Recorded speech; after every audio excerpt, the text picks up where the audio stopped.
हमारा मन वास्तविक दिया ही नहीं था, फिर वो अहम के ठेके में जमा कर देता है, अहंकार के। प्रभु ठीक नहीं चला सकते, अहंकार ठीक चलाएगा। वो मैं विचार करूंगा मुझे कैसे चलना है, क्या करना है, बिल्कुल अच्छे से समझे। महापुरुषों की शोध की हुई बातें हैं।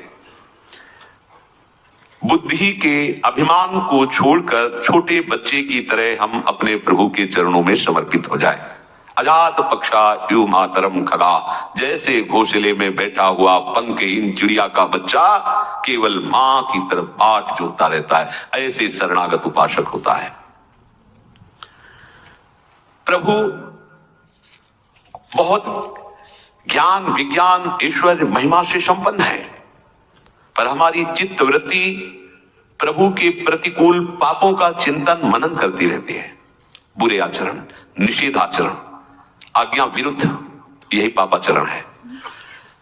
हम भजन करना चाहते हैं प्रभु का, पर पोषण करते हैं पाप का। एक सूक्ष्म बातें हैं, ऑपरेशन है हृदय का। भजन के साथ पाप प्रवृत्ति, पाप वृत्ति, पाप चिंतन कैसे हो सकता है? दोनों एक साथ कैसे हो सकते हैं कि आपका भजन भी होता रहे और मनमानी आचरण भी होता रहे? प्रभु कहते हैं, नमाम दुष्कृतिनो मूढ़ा प्रपद्यन्ते नराधमाः मायया प्रहत ज्ञाना आसुरम भावमाश्रिता। ये जो मूढ़ पुरुष हैं, ये भजन को समझते नहीं कि भजन किसे कहा जाता है।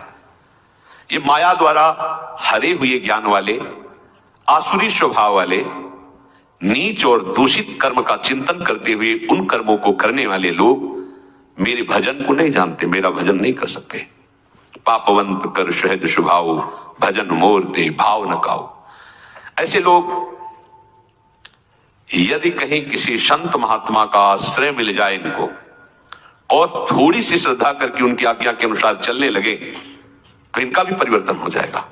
अपिचित सुदुराचारो भजते माम अनन्य भाग साधुरिव समंतभ्या सम्यक व्यवसिता। ऐसा सांगो पांग पापाचरण करने वाला हो, पर उसको साधु समागम से एक बात निश्चय में आ गई कि भगवान के सिवा अब मेरा कोई हितैषी कल्याण करने में समर्थ नहीं है, इसलिए मैं अनन्य भाव से भगवान का आश्रय लेता हूं।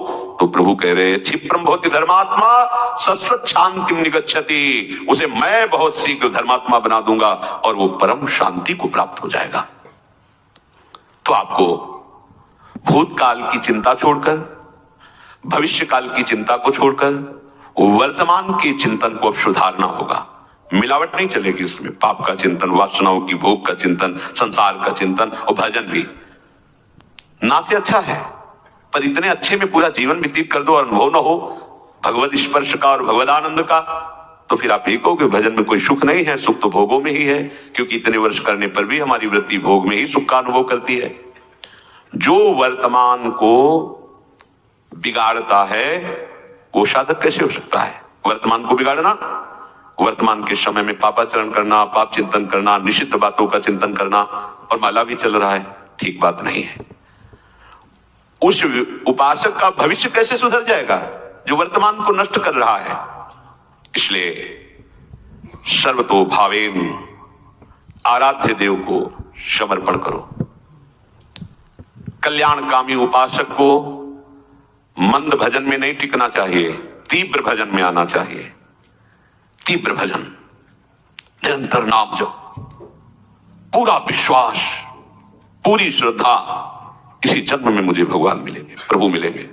तीव्र नाम जप, भजन में तीव्रता, रस आने लगेगा।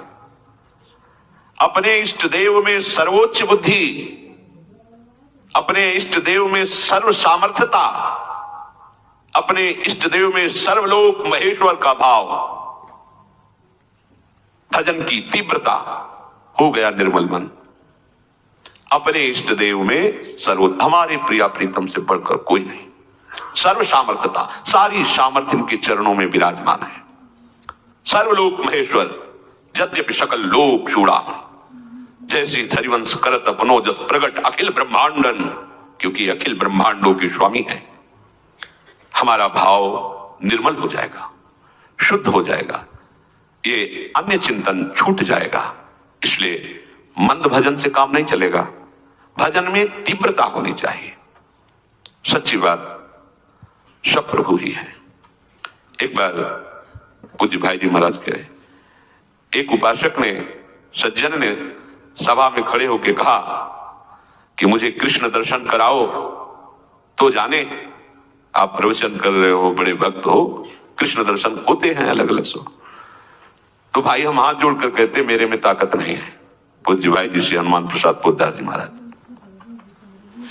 और तुमको सही बतावे तो रामकृष्ण में भी ताकत नहीं है। ऐसा क्यों कहा भाई जी? जलते